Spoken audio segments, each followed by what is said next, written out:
Telangana news express చూద్దాం. Aleru MLA ప్రభుత్వ whip Beerla ఐలయ్యకు మంత్రి పదవి రావాలని కోరుతూ ఆటో కార్మికులు యాదగిరిగుట్ట చుట్టూ గిరి ప్రదక్షిణ చేశారు. వైకుంఠ ద్వారం వద్ద కొబ్బరికాయలు కొట్టి ప్రత్యేక పూజలు నిర్వహించారు. బీసీ వర్గానికి చెందిన ఎమ్మెల్యే బీర్ల ఐలయ్యకు మంత్రి పదవి ఇవ్వాలని కోరుతూ ఆటో కార్మికులు యాదగిరిగుట్ట కొండ చుట్టూ గిరి ప్రదక్షిణ చేశామని ఆటో కార్మికులు తెలిపారు. బొగ్గు గనులపై రామగుండంలో కార్మికులు నిరసన కార్యక్రమం చేపట్టారు. బొగ్గు బ్లాకుల వేలాన్ని నిలిపివేయాలని, గనులను కాపాడుకోవాలని సింగరేణి వ్యాప్తంగా కార్మికులు ఆందోళన చేపట్టారు. కేంద్ర ప్రభుత్వం చేపట్టిన టెండర్ విధానాలను రాష్ట్రంలోని కాంగ్రెస్ ప్రభుత్వం బలపరుచుతోందని నాయకులు మండిపడ్డారు. తెలంగాణలోని బొగ్గు బ్లాకులను వేలం వేయడంతో సింగరేణి సంస్థ ఉనికికే ప్రమాదం తీసుకురావడం జరుగుతుందని అన్నారు.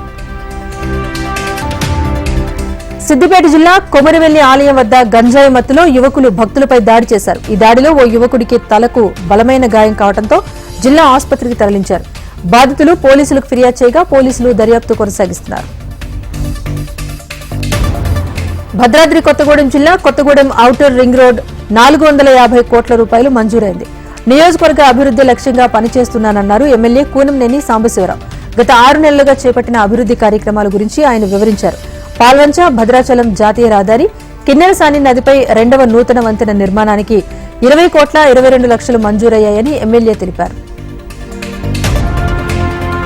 రంగారెడ్డి జిల్లా షాద్ నగర్ డిపోకు కేటాయించిన 9 నూతన బస్సులను ఎమ్మెల్యే వీర్లపల్లి శంకర్ ప్రారంభించారు. ఇతర కారణాలతో రద్దు చేయబడ్డ సర్వీసులను పునః ప్రారంభించేలాగా చర్యలు చేపట్టాలని అధికారులను ఆదేశించారు.